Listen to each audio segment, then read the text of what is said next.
Ready? Okay, I'll call the meeting to order at 6:03. Please stand for the flag salute.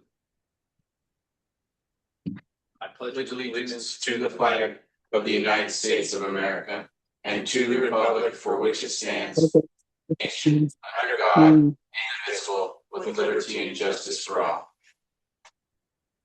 Thank you. Can I get a roll call, please? Commissioner Taylor? Here. Commissioner Connell is absent. Commissioner Jones? Here. Chair Barisi indicated that he's going to be running a couple minutes late. He's not currently here. Commissioner Irons? Present. Commissioner Stensland is excused, and Commissioner Tenike? Yes, present. We have a quorum. Perfect.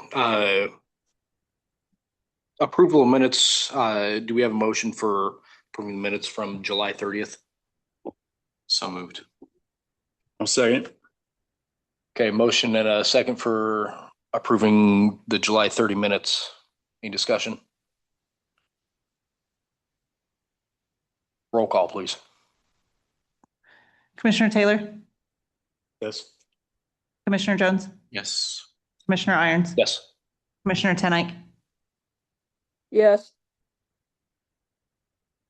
Perfect. If we can do a slight agenda adjustment, and we're going to go down to number 6, discussion item, planning official update. Start on her side. She's the planning official.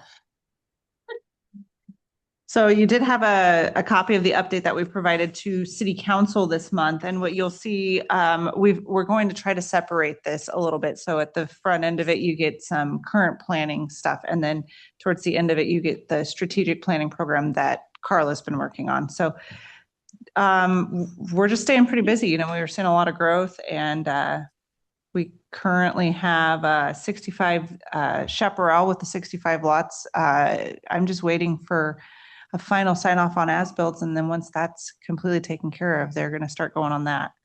And then we just submitted the population survey mid-August last week, and that counts all of our retroactive housing units that we had last year from June 30th through July 1 of this year. And then looking ahead, we're going to be preparing a staff for the 2027 population forecast from Portland State University. So that's a lot of what we're focusing on right now, aside from the current planning. And Carla's going to give you an update on some of the strategic planning stuff. One more thing that I do want to mention, Carla's going to talk about some dates tonight. So before we wrap up with that, we just want to figure out some dates so everybody have their calendars ready for the next few months. So, yeah. Thank you. So, turn this on because we're both going to have to be on the mic. We are like laser focused. We are getting really close with several of the projects we've been working on. So, housing capacity analysis. In September, we have a PAC meeting for that. Regna, you're the planning commissioner on the housing capacity analysis. And that meeting is, save the dates will be going out next week, but the afternoon of September 21st is the HCA PAC meeting.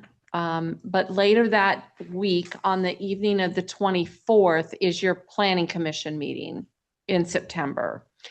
And that was a shift in date that you guys approved last month.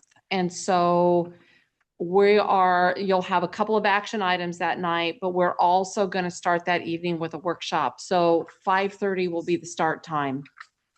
But for those of you that are maybe challenged getting here from work or something like that, the workshop will be at the front end. The hearings will start probably 6:30-ish. So, I want you to be aware of that. I think the really exciting schedule is on the development code and the comp plan. And Sam, you've been here a long time and you know how bad they are. Really exciting news. On Monday, I will have in my inbox drafts for chapter 2 and chapter 3 of the development code. the following week, I should have some templates on, no, 1 and 2. I'll get 1 and 2 first, and then I'll get 3 and 4. So we are moving forward on that.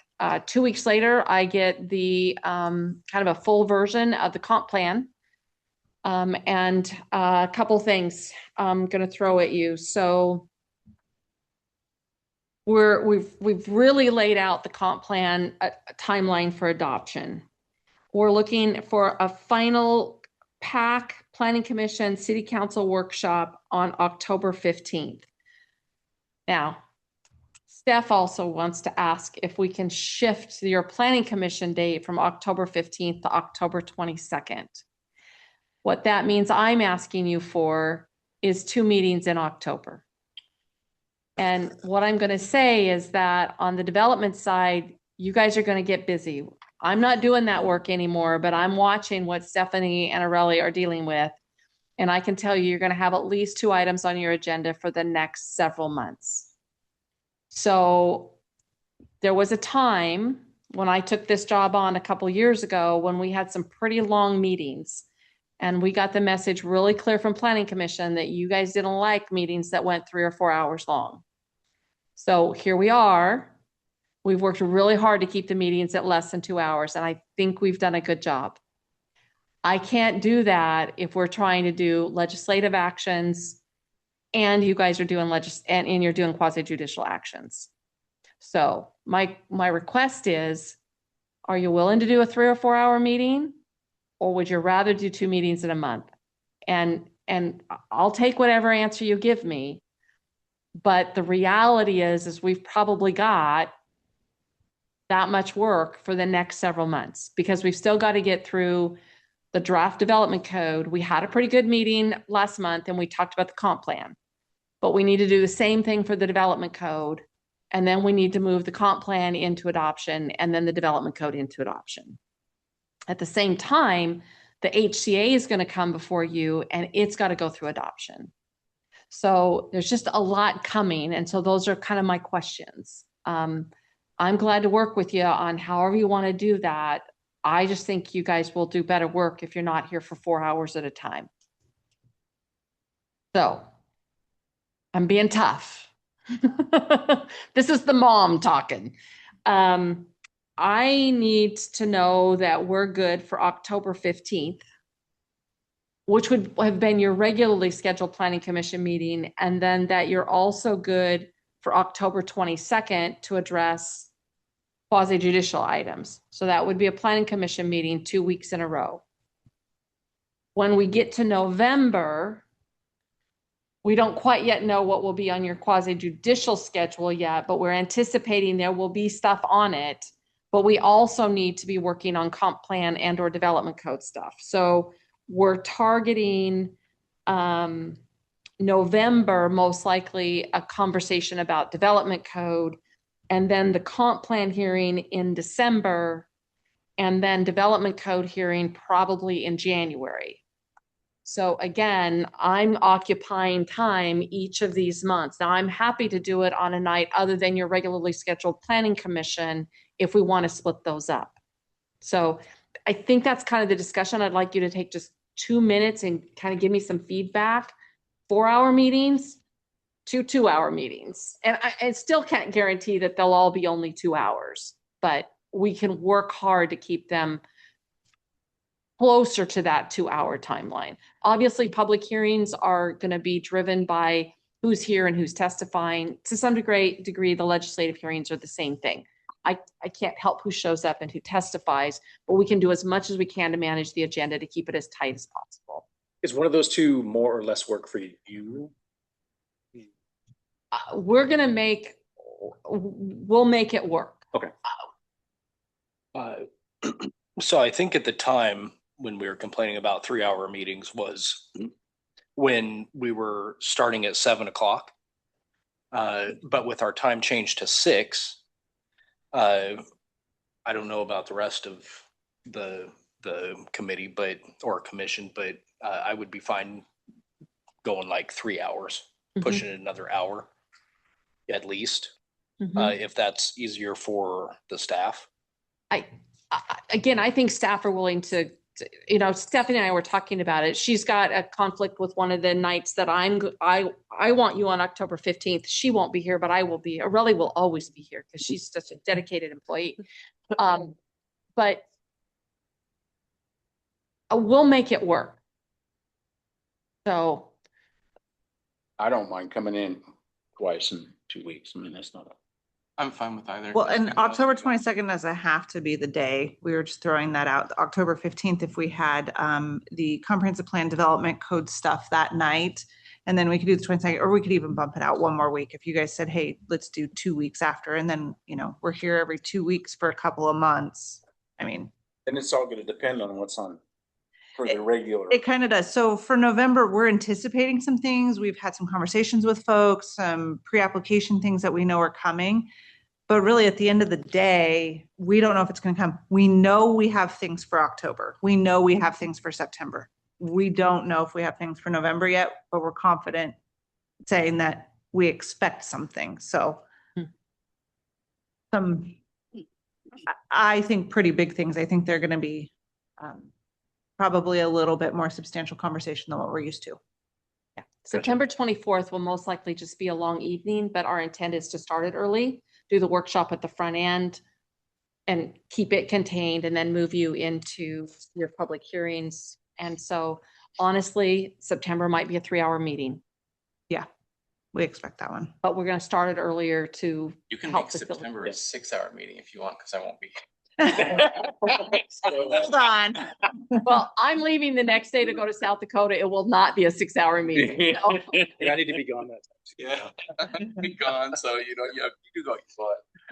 I guess that's the other, I know a couple people's schedules are work schedules conflict, but if you wanted to start at 5 even, I could do that as long as it's on a Thursday night. Yeah, I'm the same way. I don't have after. But as long as we have a quorum that can make it at that time.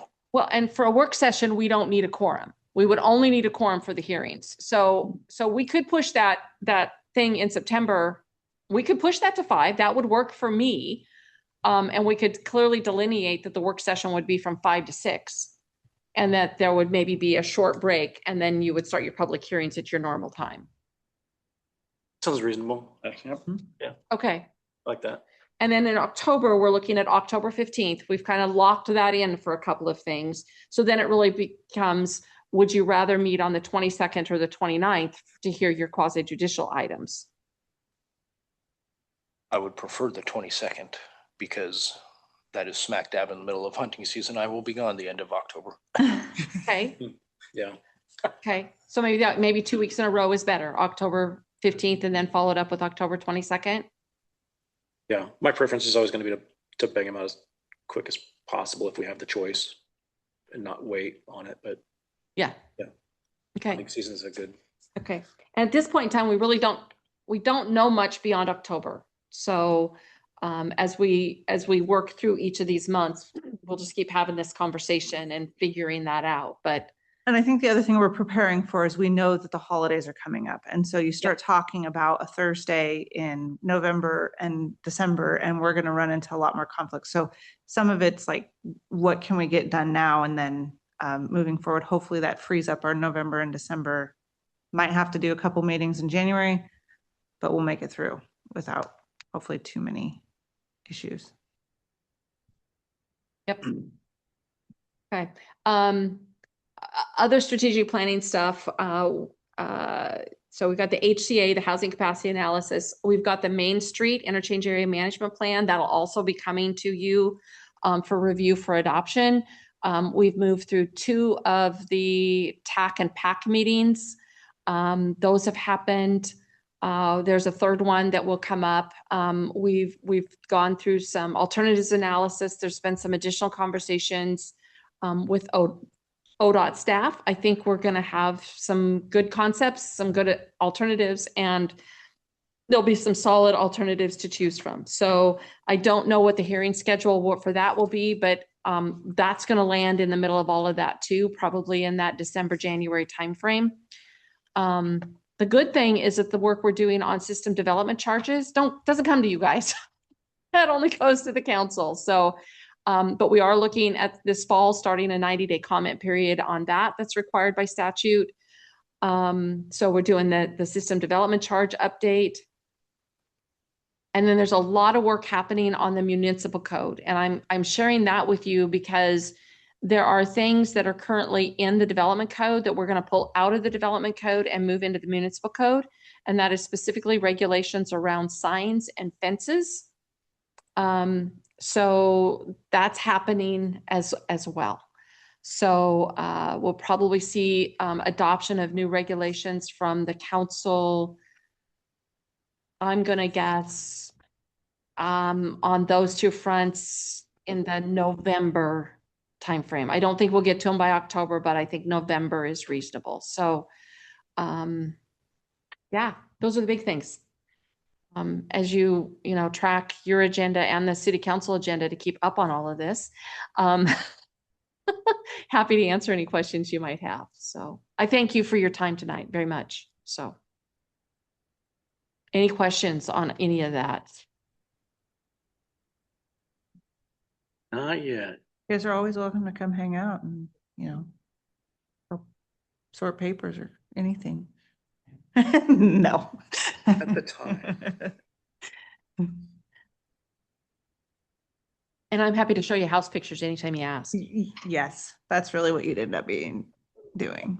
What's that? That's really what they'd end up doing. Okay. Thank you. I have nothing else for your update this evening. So to update you, Chair Barisi, we did the update first. Yes. So that way Carla could get out of here. Yeah. Yeah, he told me. Are we ready for public hearings then? We've approved last month's meetings. Apologies for being late again, but Yes, let's do it. Okay. We would have to still do the opening statement. That part has not been done. yeah. Okay.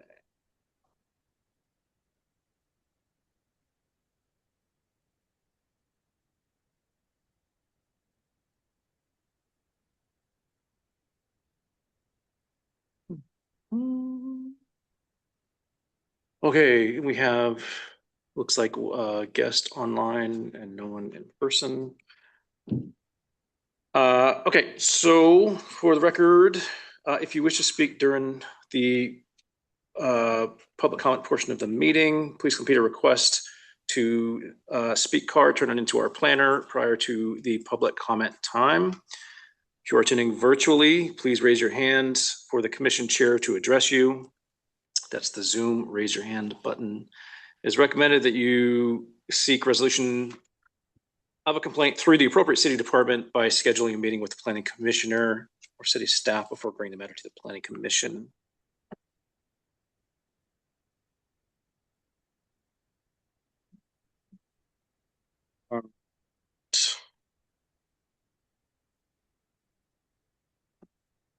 We got two public meetings, right? Make sure I'm talking about the right one first. Okay, so the first public hearing meeting is VAR 26-1. And I will call that meeting to order. This is variance VAR 26-1. Angelica Abreza, I hope I pronounced that right. As the applicant and owner, property is described as tax lot 1800 of assessment map 4 North 25 East 17 AD and is zoned residential. Request to approve a secondary existing access point on a single parcel. Criteria found in the BDC 5.1 variances being processed as a type 3 decision. This public hearing is going to be conducted as follows: staff report, public testimony in the order of applicant, any testimony in support of the applicant, any testimony opposing the application, any neutral testimony, and then any rebuttal if there is any. Then we'll close the public testimony. After the record is closed for testimony, no other testimony will be heard unless the planning commission has a specific question. Planning commission may ask questions of staff, after which the planning commission will discuss the matter and make a decision. Planning commission may make a final decision tonight, or the matter may be continued to a time, date, and place certain in the future. If the matter is continued, this will be the only notice of that time, date, and place you will receive. For testimony, if you wish to speak, please fill out the testimony form submitted to the planner. I will recognize people who wish to speak. Any questions should be addressed through me. Please state both your name and address for the record when you come to the podium or speak through Zoom. As this is being recorded, please keep your testimony concise and to the point. Any testimony should be on the action under consideration and address the substantive criteria. Criteria to apply to the decision are listed in the staff report. Testimony on other issues will be rejected and not considered by the Planning Commission. Failure to raise an issue in sufficient detail to allow the Planning Commission and the parties the ability to respond to the issue prohibits an appeal of the Land Use Board of Appeals or LUBA based on that issue. Similarly, failure to raise constitutional or other issues regarding any conditions of approval in sufficient detail to allow the Planning Commission to respond to the issue prohibits a lawsuit in circuit court on that basis. At this time, I ask the members of the Planning Commission to disclose any conflict of interest. Please indicate the nature of the conflict and whether you intend to participate in or abstain from the hearing.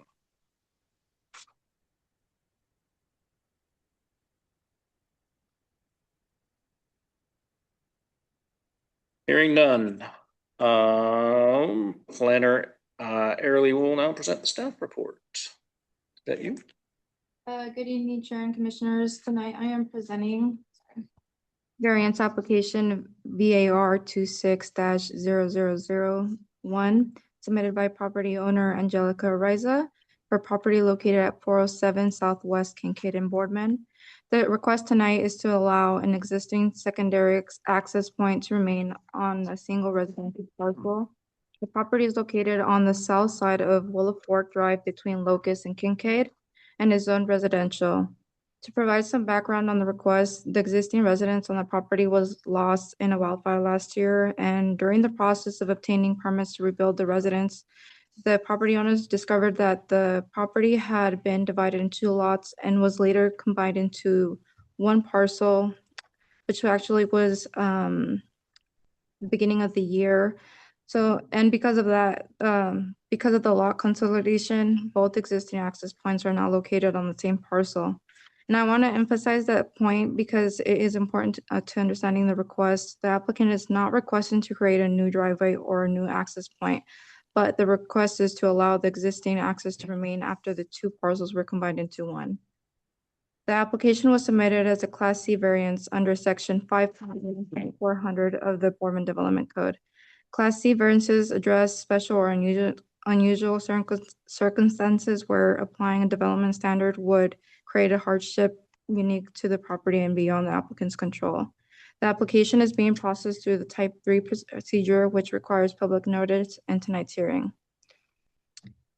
The applicant worked with the city staff to determine the best way to address the existing secondary driveway, and staff and the applicant determined that a Class C variance is the appropriate process to allow the existing secondary access to remain while maintaining required utilities and landscaping. It also, so the variance applies to an existing platted lot and does not create another lot and does not address the permitted or prohibited uses. The variance relates only to vehicle parking standards as they are affected by the proposed secondary driveway. The proposed variance will not materially harm the purpose of the code, applicable city standards, or nearby properties, and the request allows 2 existing access points to remain on the property. The second access existed before 2 lots were combined through a property line adjustment earlier this year. And the property will continue to be used as a single-family residence, which is a permitted use in the zone, in the residential zone. All other applicable city standards will continue to be met.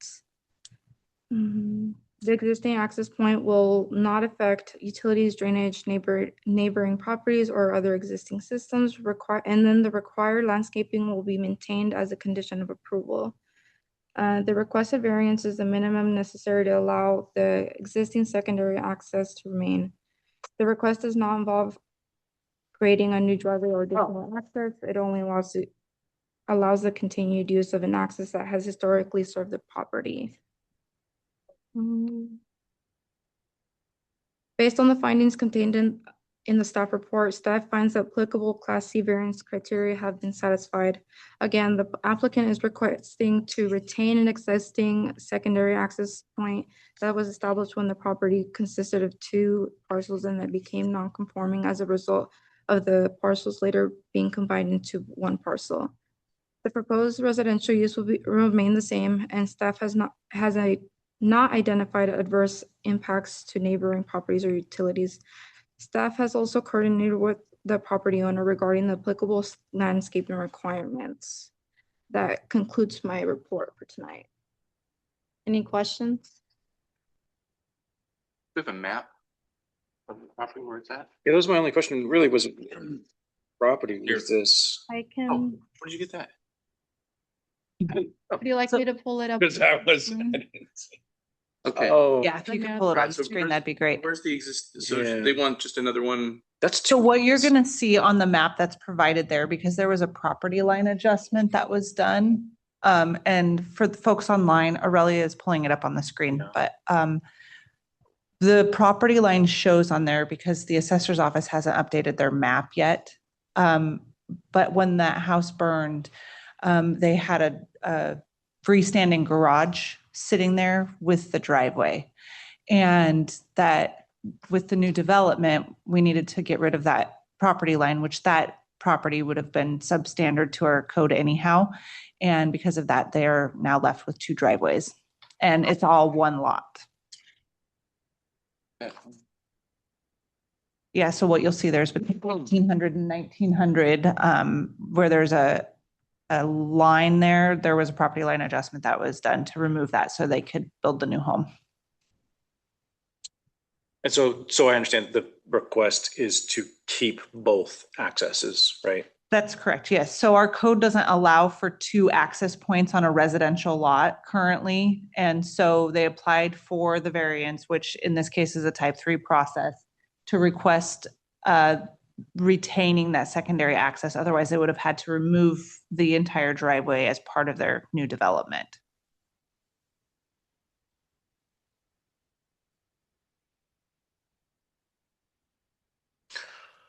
Does anyone have any questions for staff on this outside of those? Was there any correspondence from this? Does our emergency services have anything to say about this? Do we know? Any issues with it? We didn't receive any correspondence.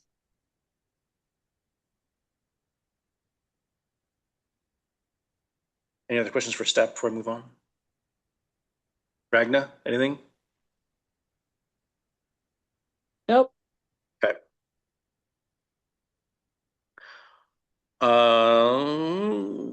Is the applicant present? Zoom? I don't believe so. No. Didn't look like it. Okay. Is there anyone who wishes to speak in favor of the application?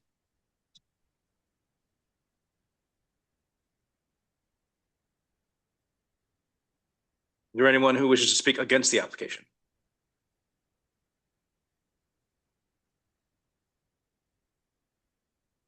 Does anyone have any neutral testimony?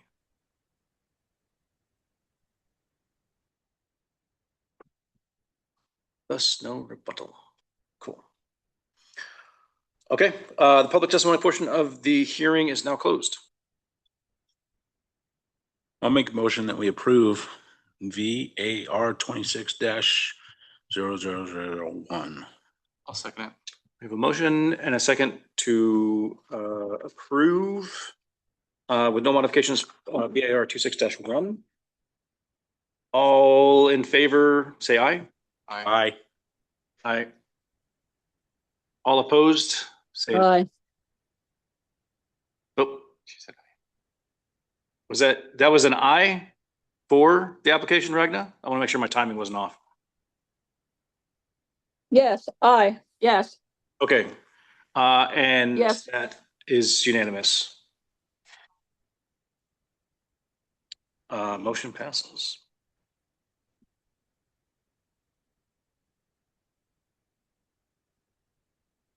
Okay, we have one more public hearing, which is going to be RVW 26-39. I will call that meeting to order. This is Guna Collaborative. I hope I'm pronouncing that right. As the applicant, Freehold LLC is the owner. Property is described as tax lot 423 of Assessment Map 4 North 25 East 09 and is zoned commercial, tourist commercial sub-district. Requests to approve an approximate 8,575 square foot equipment rental, storage, and service facility, including an office, shop, and wash bay.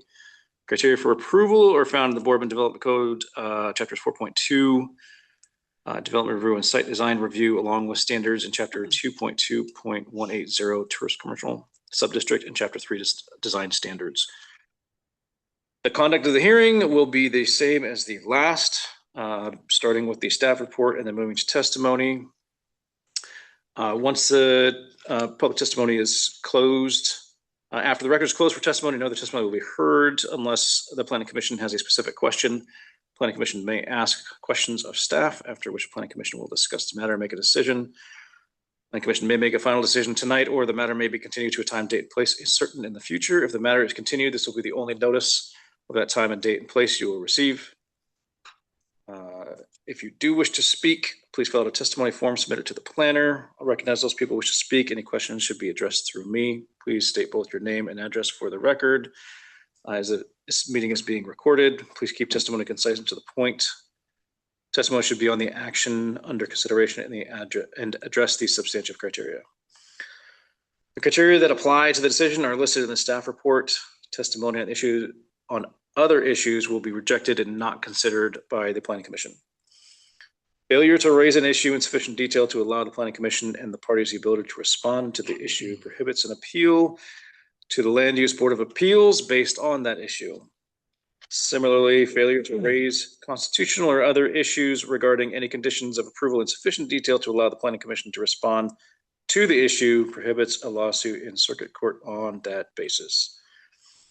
This time, I ask the members of the Planning Commission to disclose any conflict of interest. Please indicate the nature of the conflict and whether you intend to participate in or abstain from the hearing. I have a conflict of interest. I'm the owner of Freehold, so I'm going to excuse myself from the dais. I do have to share my background with this because I work for the fire district, and the fire district does plan reviews for the city of Boardman. At some point or another, I may have seen plans or have notice or information regarding this property and development. However, that will not cloud my judgment. I have no bias, and I do not monetarily profit off of this decision. Okay. That would have been my only question. And you do plan to participate in? I do. The hearing still. Okay. Okay. Stephanie, do you have the staff report for this one? I do this evening. Thank you. So before we get started, I do want to note that in front of you tonight and for the folks online, it is the current version that is online. We do have a revised set of findings this evening that was completed this morning. One of the things I do want to point out is last week there was an error when we posted the findings. They were in draft form, and that was our mistake. And also included with it that it was an oversight that we didn't have the attachments with it either. So I did save you and some trees by not providing the paper copy of the full traffic study. So if you do want to see that, I do have it with me, but it is available online.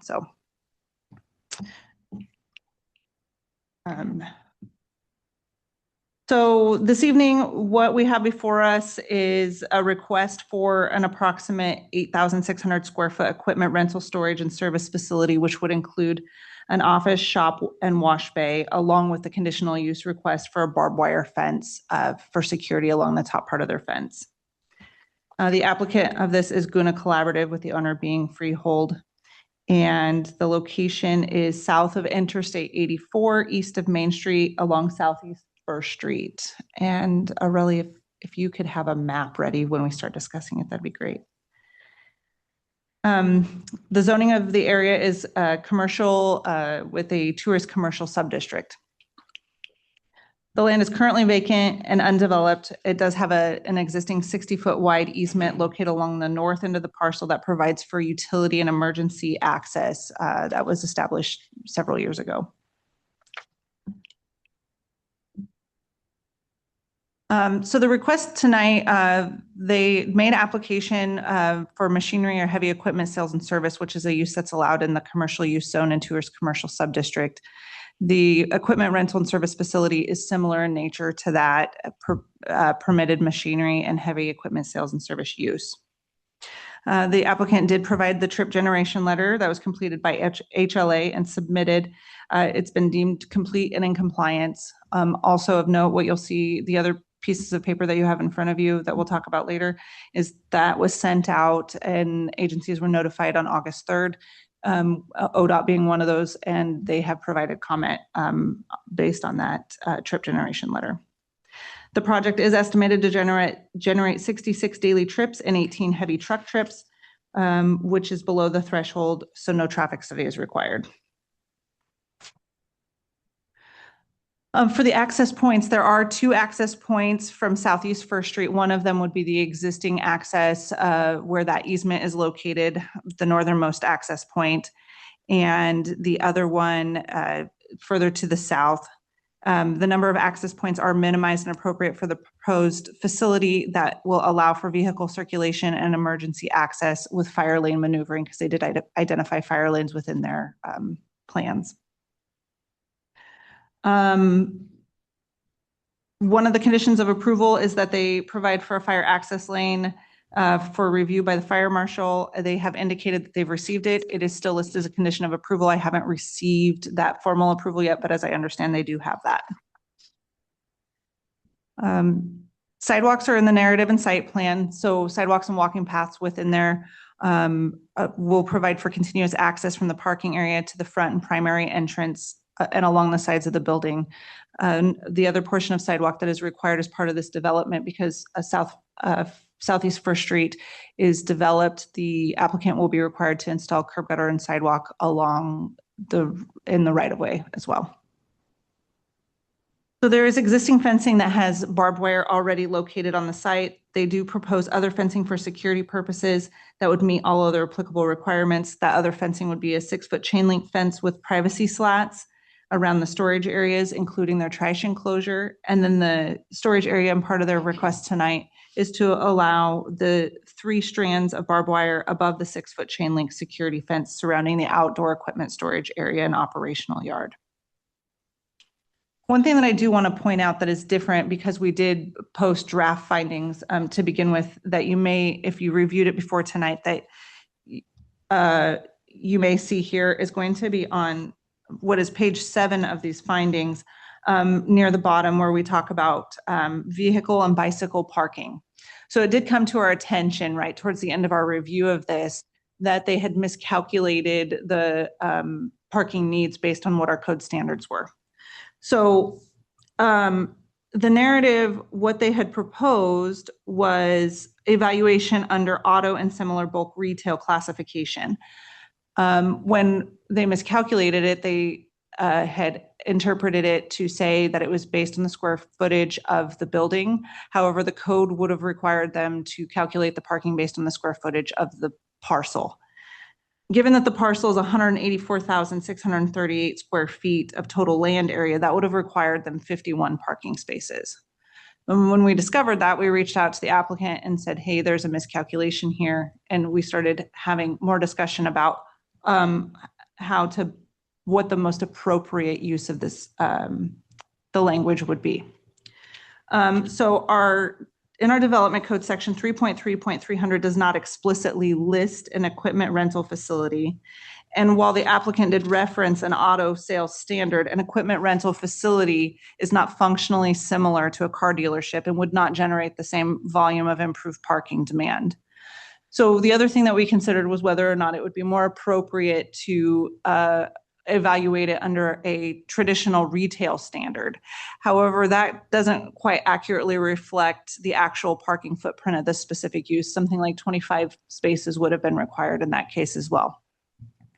So per subsection 3.3.300A5, unlisted uses must be evaluated based on a listed use with similar parking needs. So we kind of evaluate it based on some regional comparable equipment rental facilities and thought that the development would most closely align with the parking footprint of what we would identify in our code as industrial uses excluding warehousing.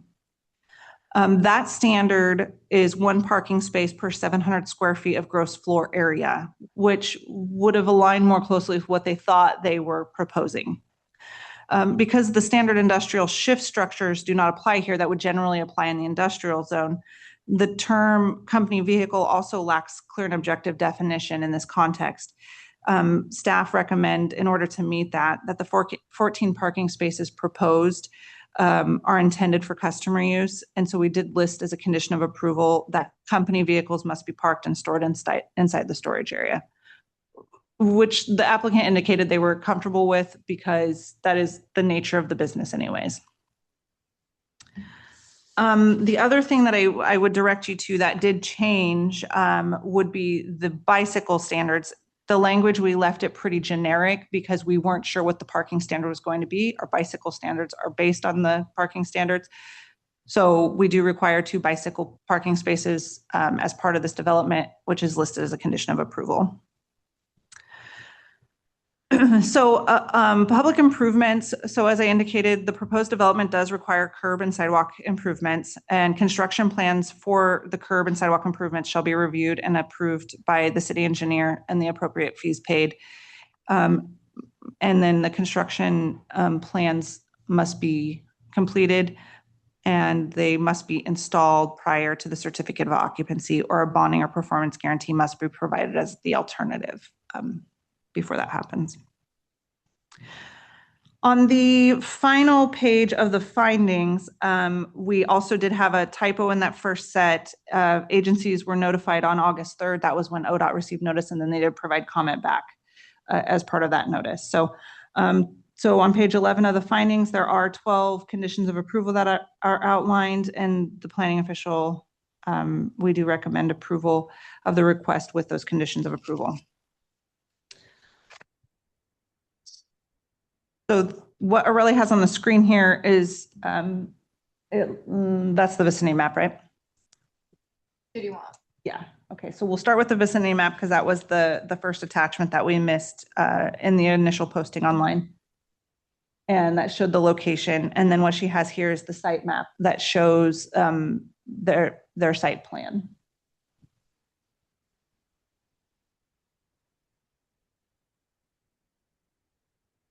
And then we won't go to the trip generation memo just because it is, I didn't count the pages, but it's many. And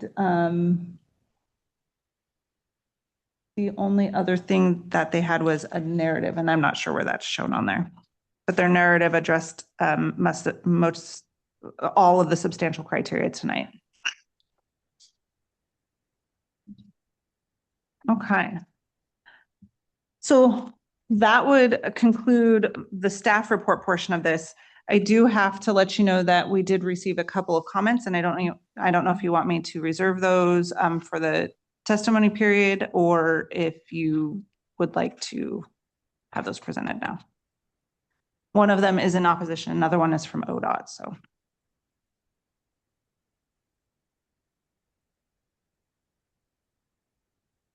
I think it would probably be prudent to wait Okay. and address that in either rebuttal or questions afterwards.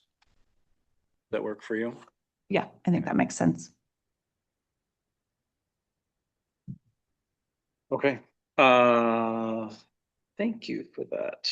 Does anyone have any questions for staff while we're on the topic?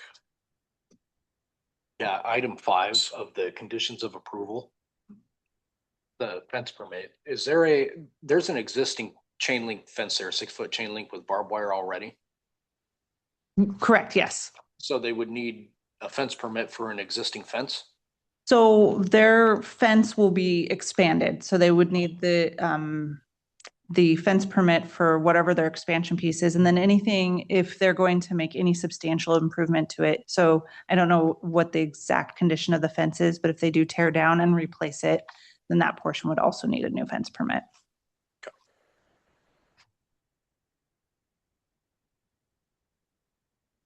One question I have on the trip generation that was done was, because that's a 2-lane road, right? There's no turning lane on that on Front Street. Correct, on Front Street, yes.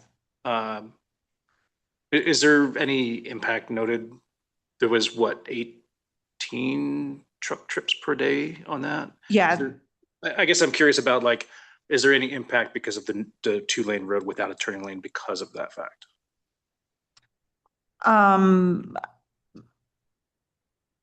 guess I'm not really understanding the question.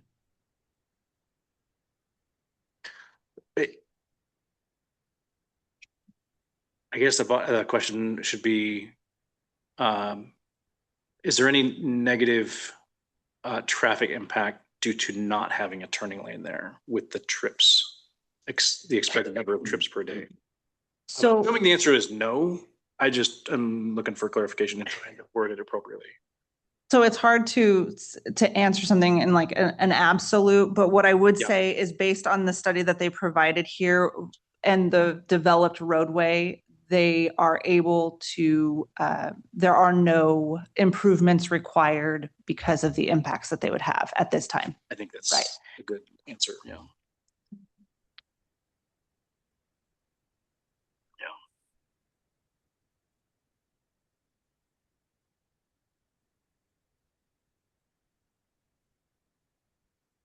I think the only other question that I had was, in looking at the packet, was there any changes that the city was planning to make to the storm or wastewater collections treatment?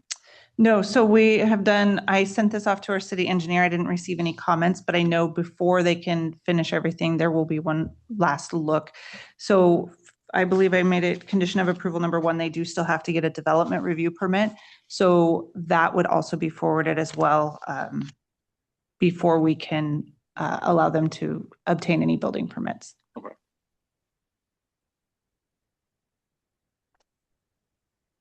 Does anyone have any other questions for staff? Ragna, any questions? Nope. I do want to let you guys know that we started this conversation for this facility and had a pre-application many months ago. So we did invite during that pre-application meeting, we had other city staff available. And as Commissioner Irons pointed out, the fire department was involved with a lot of the early conversations. So really what they presented to us from the very front end was a pretty comprehensive package that had already been vetted through staff and other agencies. Gotcha. Speaking of, do we have any outstanding correspondence or anything to mention?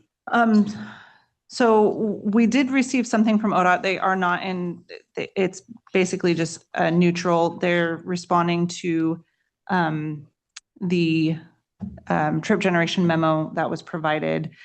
They did send us a letter that you guys have in front of you tonight on August 11th, basically stating that they reviewed our application materials and that they concur with the trip generation memorandum that was there and request that though the traffic impact study cannot be required, they do request that this be considered in-process trips for future developments that may require a traffic impact study. So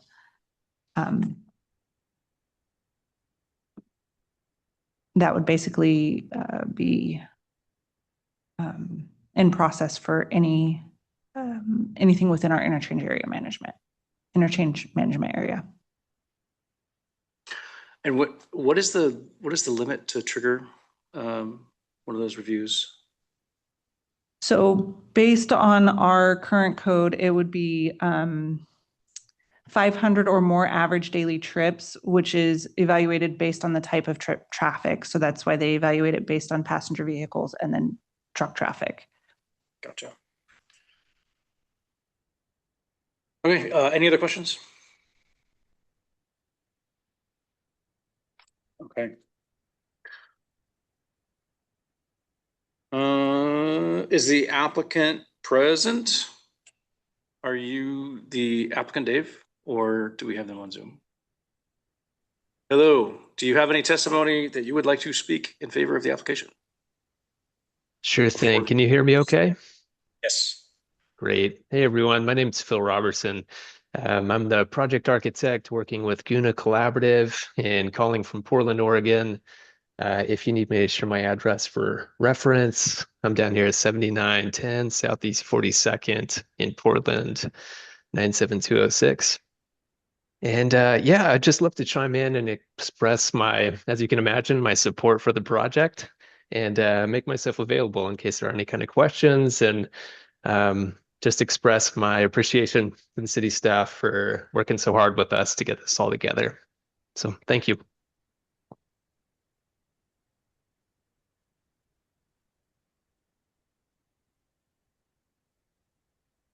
Anyone have any questions for the applicant?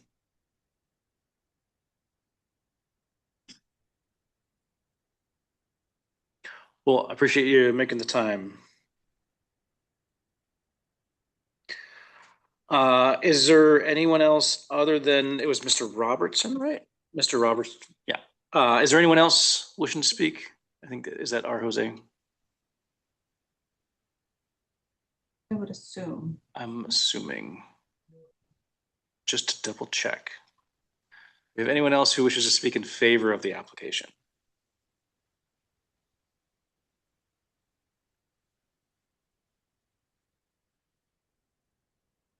Is there anyone who wishes to speak against the application?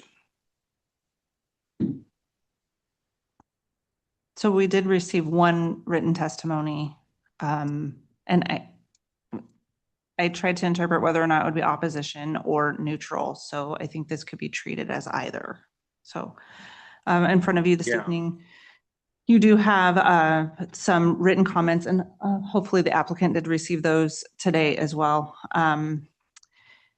The comments came in yesterday from Jonathan Tallman via email, outlining some concerns, indicating the incomplete public packet, which we indicated was an oversight on our part, and we have corrected that, and some street connectivity issues, and multiple commercial access points, and then required improvements in public works standards, and the unresolved parking requirement, which was part of our draft, which we have addressed, and then permitted use determinations, and then concerns around their wash bay, wastewater, and stormwater, public facility capacity, and domestic water service. So at the end of the comment and in the title, there it did say that there was a request for the subject was written testimony and request to continue the record. And then at the end of the comment, his request is that the Planning Commission not approve this application on the present record, and that if the city cannot provide the things that were outlined there, he is requesting that the record remain open. It was included online as well, his comments were, so. And just for my clarification, so this is just a site design review and not a conditional use permit. So the fact that there is barbed wire fencing existing there, and for security purposes around the equipment storage area, it would be a conditional use permit request as part of this.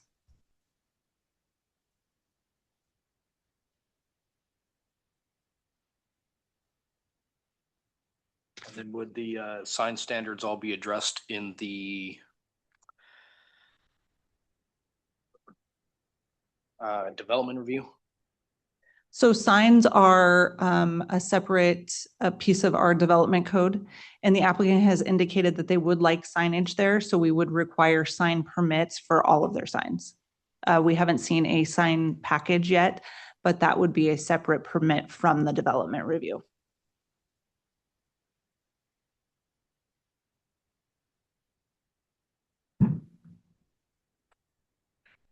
So is he questioning two commercial access points? Is that what I'm getting at?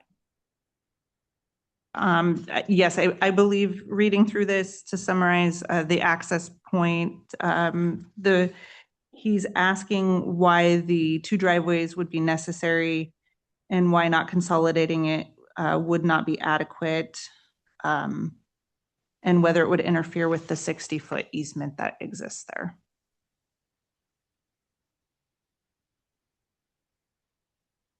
This, and you're talking about, this is point number 3 in the email packet, I believe. That he's talking about. I'm counting 17 issues cited. Is everyone reading that? Yes, he does have 17 numbered issues.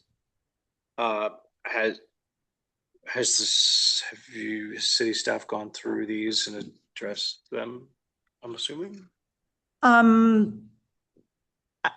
believe that we have addressed much of what he's asking within the findings. There was, as I indicated, we had erroneously put up the draft findings, which didn't evaluate the parking. We have since corrected that with our revised findings that were dated today. Right. And there are some other things that he comments on that were already identified within the findings and addressed. So.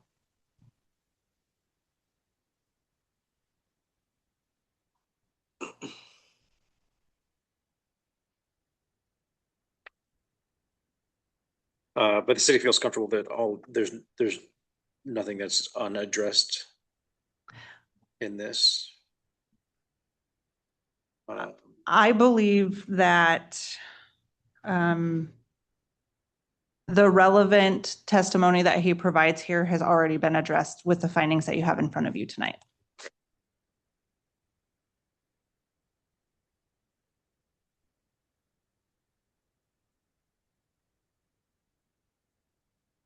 I think the only piece that I would say is that he does make the request to hold the record open. It's not really clear to me because he says that if we cannot provide the things that he's outlined at the end of his letter, then his request is to leave the record open. It's not clear. It's not a clear request to leave the record open, but we are required that if there is a request at the first evidentiary hearing to hold the record open, that we hold it open for a minimum of 7 days. So my recommendation would be, because his request isn't very clear, to err on the side of caution, that at a minimum, we continue the hearing at least for deliberation only, leaving the record open for a minimum of 7 days. We could leave the record open until the next hearing. That would be whatever you'd want. But my recommendation tonight, based on what he has indicated here and it not being very clear, is that we at a minimum leave the record open for 7 days.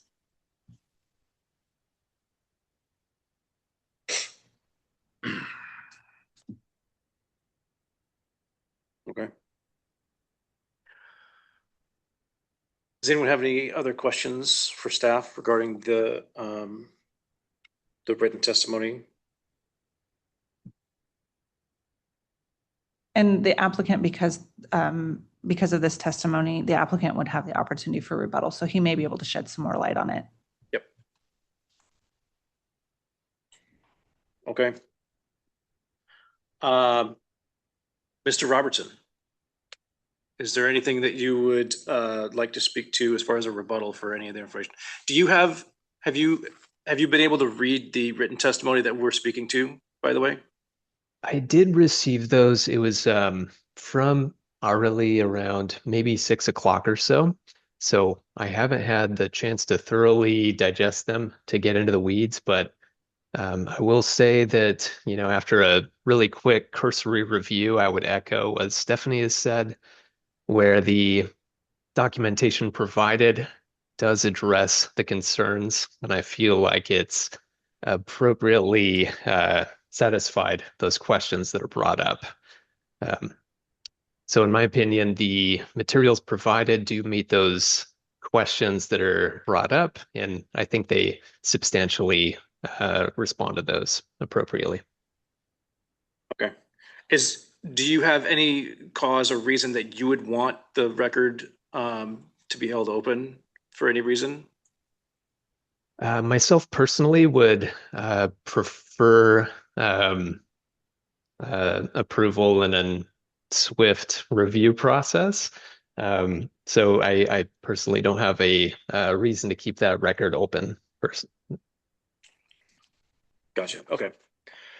I would add with that, though, if we do choose to leave the record open, that we should at least allow for some sort of rebuttal period afterwards in case other testimony comes in to allow the applicant to rebut it. Yeah. Oh, fair enough. Yeah, I agree. Does anyone have any questions for Mr. Robertson while we have him on testimony? Okay. Mr. Robertson, thank you again. Appreciate the testimony. Sure thing. Thank you. Okay, the public testimony portion of the hearing is now closed. Does staff need to respond to any other questions or issues that was raised that we haven't yet? I don't believe so, no. Does the planning commission have any questions of staff related to the testimony?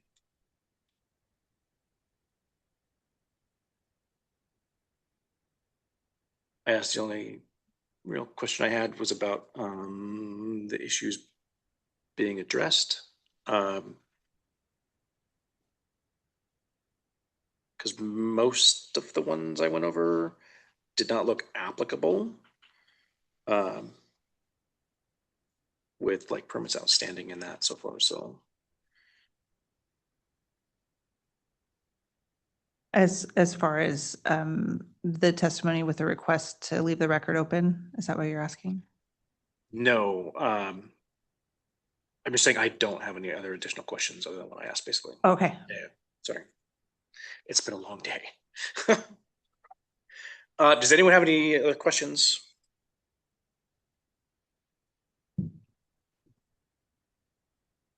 Any discussion the commission would like to have? Thoughts and opinions? So for the folks in the room tonight, we did, as usual, we have some sample motions in front of you. So because of the request to hold the record open, one of them does identify leaving that record open. So if you were looking at the motions, then there is some language available there.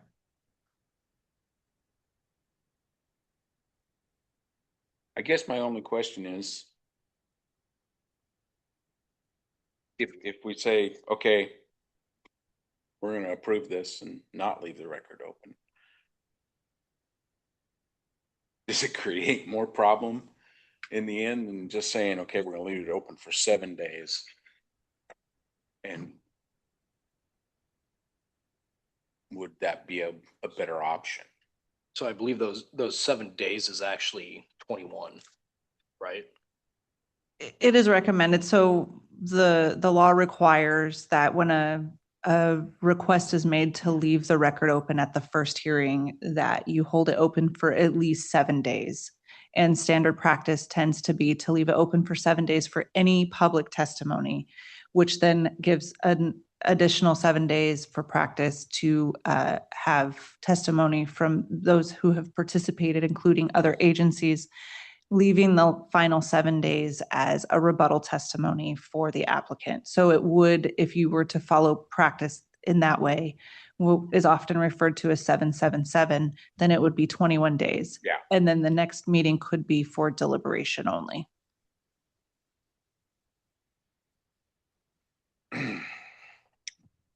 But leaving it open is totally up to us. It is.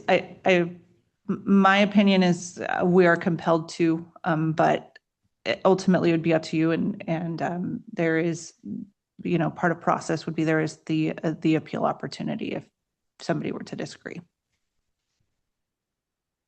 But even if we leave it open for that 777, there's still an opportunity to appeal. That is correct, yes. Chair, I'd like to make a motion. Yes, sir. I move to approve site design review, RVW 26-000039.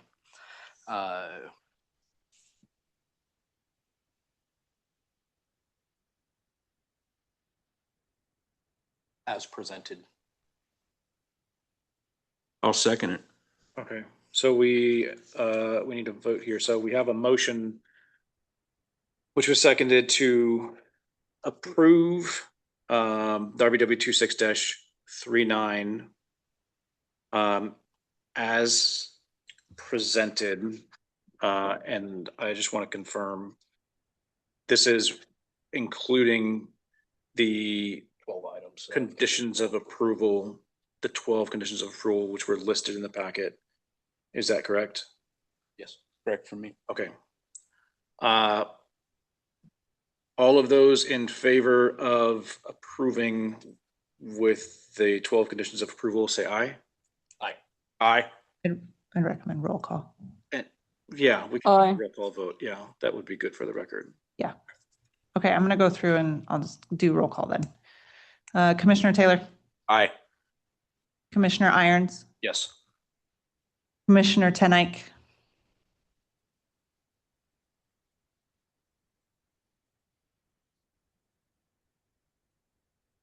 Commissioner Tenike, how do you vote?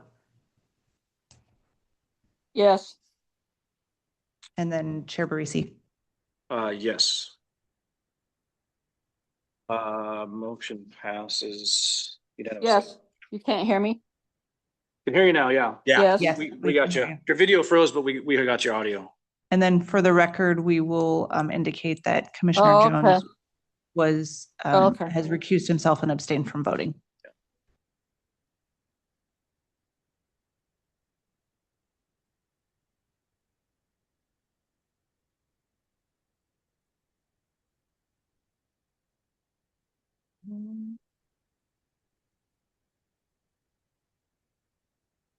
I would like to invite the public for any comment. The meeting? We need to close the voting. Close the voting? Voted against, who's voted for, or Well, it was unanimous. So there are no nays. Correct, yes. And then I think we can close the hearing and. Yeah, you can close the I hearing. thought I already closed the hearing. Sorry. I would like to formally close the hearing if I did not say that right. Yes. Yes. We forgive you. Did I say it's been a long day? Public comment. Mr. Robertson, again, thank you very much for your time. Appreciate you sticking around for the public hearing. Absolutely. Appreciate Joel. Have we had any public comment? We haven't received any Okay. comment. Any comments from the commission?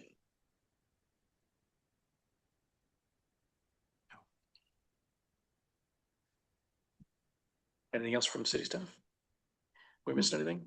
We don't have anything further. It feels a little weird because normally It's- we do the yeah, I know. update right at the end, It's but good, we like this. did the update this evening. So thank you all. And I know we have a few months ahead of us of some work. So we're fully anticipated. And if you guys ever have any questions or if you see anything, we are in a period of transition right now, trying to relearn how to do things with just two people doing planning while Carla does the projects. So, I think this month kind of shows that we are not immune to mistakes. And so if you guys see anything, please let us know, so. Yeah. Appreciate the transparency. Yeah. Appreciate your guys' help and all the hard work that you put in. Okay, if nothing further, we will adjourn. Thank you. Thank you all. Yeah. Oh.